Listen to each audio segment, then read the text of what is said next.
Pahimangno alang niya ito mga tao nga nagpuyo o maligo sa Butuanon River, laing delikado nga virus na suta sa maong sapa. Kung unsa kining matang sa sakit ug balatian ug unsa ang epekto nini, adunay live update si Nico Serino. Nico?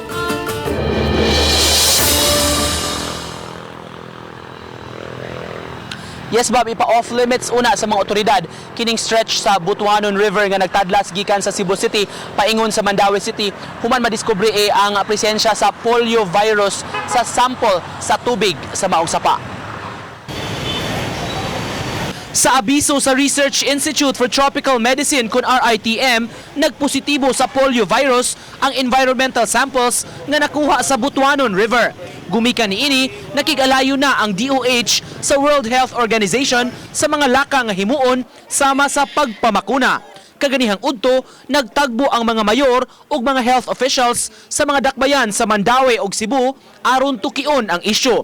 Lakip sa mitambong ang direktor sa DOH-7 ug representante sa DENR.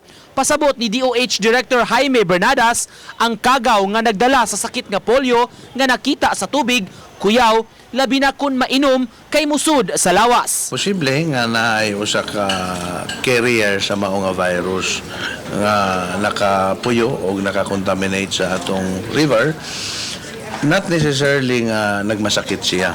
Ang Butuanon River nga nanukad sa bukirang bahin sa Cebu City, mitadlas paingon sa kabarangayan sa Mandaue.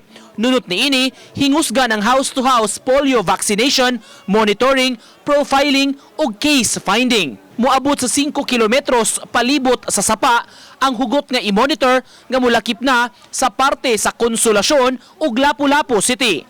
Ipa-off limits una ang sapa. Massive ang atong sa vaccination program. At the same time, katong advice ni doctor nga sampling. Through sa sampling, mag-profiling sa sa kuan para closely monitor gini nato ang atong sa problema sa polio. Within that 5-kilometer radius, nagsugod dayon og profiling sa Doktora de Sevilla. Kanang area na ay very few informal settlers. But I share with the thought of the trust also of the mayor of Mandaue nga kami, we are on the process of really clearing our danger zones, rivers, creeks. Pasabot sa DOH, wala pa'y natala nga kaso sa polio sa Subo. Likayan gid nato nga ma-expose niya nga tubig kay mamay atong nakita nga dunay nagpositibo. So kung dunay magpositibo, dako ang posibilidad nga makakuha sa tawag sakit niya.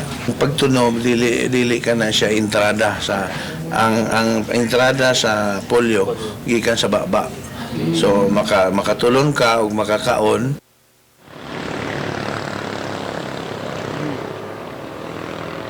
Tungod kay sanitation man, Bob, ang issue ni ining sa bahin sa Butuanon River, gusto unta ang mga LGUs nga mulusad og clean up apan sa pagkakaron di pa nila ni maimplementar gumikan kay gihulagway pa nga delikado gyud kining pagtaak sa sapa kay posible nga ma-ingest sa usa ka tawo ang tubig nga kontaminado. Samtang giklaro ni Dr. Bernadas nga posible sa uban nga mga tawo kun ugaling na ingest na niya, Bob, kining kontaminado nga tubig, dili gyud ni siya nga masakit diretso ug dili mo manifest ang symptoms sa polio apan posible nga mamahimong carrier lang siya sa virus hangtod nga ma-transmit na sab kini ngadto sa laing tao, labi na sa mga susceptible gyud ning maong balatian nga mao ang mga bata. Bob.